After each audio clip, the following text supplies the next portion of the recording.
Interim সরকার বলছিল উন্নত প্রযুক্তির হাত দিবে ওয়াটারপ্রুফ। এই হাতের ওজন 1.5 কেজি, আমি বহন করতে পারি না। হাতের যে রোগের যে ভাস্কুলারের যে একটা মানে এটার যে ব্যথা উঠে, তখন ব্যথাটা আমি সহ্য করতে পারি না। আমার বড় ছেলে আমাকে আদর করে ডাকতো আম্মু মা। আমি ওর সাথে রাগ করলে বলে কি, আমি তোমাকে একবারে 2টা মা ডাকি। আজকে 17 মাস হয়ে গেছে, আমাকে তো কেউ আর আম্মু মা ডাকে না। আমার বড় ছেলে তো আমাকে ছেড়ে গেছে, আমি কি দিয়ে বাঁচবো? আগামীতে বিএনপি সরকার গঠন করলে 2024 সালের জুলাই গণঅভ্যুত্থানে শহীদ ও আহত ব্যক্তিদের পরিবারের দেখভালের জন্য মুক্তিযুদ্ধ বিষয়ক মন্ত্রণালয়ের অধীন আলাদা একটি বিভাগ খোলা হবে বলে জানিয়েছেন বিএনপির চেয়ারম্যান তারেক রহমান। 18 জানুয়ারি রবিবার রাজধানীর খামারবাড়িতে কৃষিবিদ ইনস্টিটিউট মিলনায়তনে জুলাই গণঅভ্যুত্থানে শহীদ ও আহত পরিবারগুলোর সঙ্গে মতবিনিময় সভায় প্রধান অতিথির বক্তব্যে একথা বলেন তারেক রহমান। বিএনপি এর আগে যখন দেশ পরিচালনার দায়িত্বে ছিল, তারা মুক্তিযোদ্ধা মন্ত্রণালয় নামক একটি মন্ত্রণালয় তৈরি করেছে, যা 1971 সালে যারা মুক্তিযুদ্ধে শহীদ হয়েছেন, আহত হয়েছেন, অর্থাৎ এক কথায় মুক্তিযোদ্ধা পরিবারদের কল্যাণ তারা দেখভাল করে থাকে। স্বাধীনতা সার্বভৌমত্ব অর্জিত হয়েছিল 71 সালে, তাকেই আবার রক্ষা করা হয়েছে 2024 সালে। সেজন্যই মুক্তিযোদ্ধা মন্ত্রণালয়ের মধ্যে আমরা আরেকটি ডিপার্টমেন্ট তৈরি করব, যাদের দায়িত্ব হবে এই মানুষগুলোর দেখভাল করা। রাজনীতি ও আগামী নির্বাচন নিয়ে তিনি বলেন, একটি নিরাপদ ও গণতান্ত্রিক বাংলাদেশ গড়তে আগামী জাতীয় নির্বাচন অত্যন্ত গুরুত্বপূর্ণ। একটি নিরাপদ গণতান্ত্রিক বাংলাদেশ প্রতিষ্ঠার জন্য আগামী জাতীয় নির্বাচন অত্যন্ত অত্যন্ত এবং অত্যন্ত গুরুত্বপূর্ণ। আমরা যদি একটি নিরাপদ গণতান্ত্রিক বাংলাদেশ প্রতিষ্ঠা করতে ব্যর্থ হই, প্রিয় ভাই বোনেরা, আমরা যদি একটি নিরাপদ গণতান্ত্রিক বাংলাদেশ প্রতিষ্ঠা করতে ব্যর্থ হই আগামী দিনে, তাহলে এভাবেই আমাদেরকে শোক সমাবেশ আর শোকগাথা চলতে থাকবে।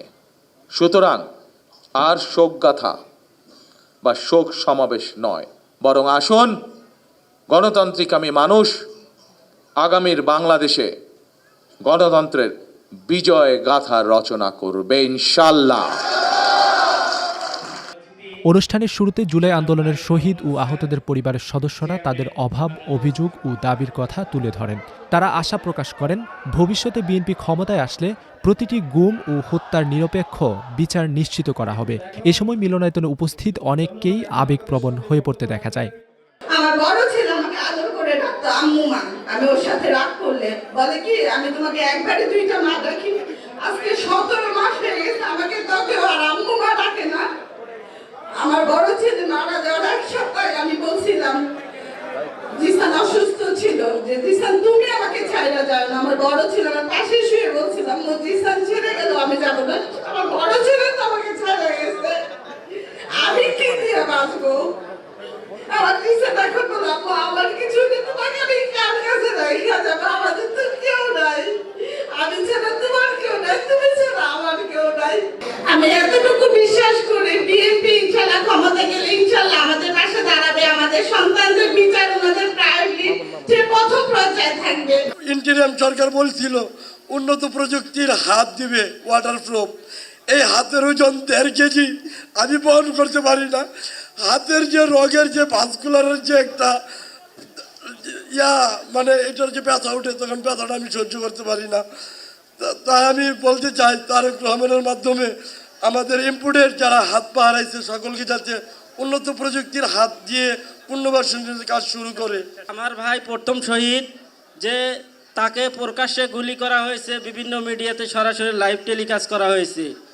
তার হত্যার সাথে যে সরাসরি যে জড়িত ছিল, 2 জন পুলিশ গুলি করছিল, তাদের বিচারটা 1.5 বছর অতিবাহিত হয়ে গেছে, আমরা পাই নাই। তাহলে চোখের অন্তরালে যে হত্যাকাণ্ডগুলো ঘটেছে, এগুলোর বিচারগুলো ইন্টারিম সরকার কিভাবে করবে এবং আমরা কিভাবে বিচার পাবো, ন্যায় বিচার পাবো, এটা প্রত্যাশা আমরা কিভাবে করব? জনাব তারেক রহমান স্যার এখানে উপস্থিত আছেন। আল্লাহ যদি উনাকে সম্মানিত করে, উনি যদি দেশের প্রধানমন্ত্রী হতে পারে, আমাদের শহীদদের বিচার এবং জুলাই যে আহত যোদ্ধারা আছে এবং শহীদ পরিবার আছে, তাদের পুনর্বাসনের জন্য যা করণীয় উনি তা করবে এই প্রত্যাশা রাখতেছি। অনুষ্ঠানে বিএনপির স্থায়ী কমিটির সদস্য নজরুল ইসলাম খান, সিনিয়র যুগ্ম মহাসচিব রুহুল কবির রিজভী এবং তারেক রহমানের সহধর্মিণী জোবাইদা রহমান উপস্থিত ছিলেন।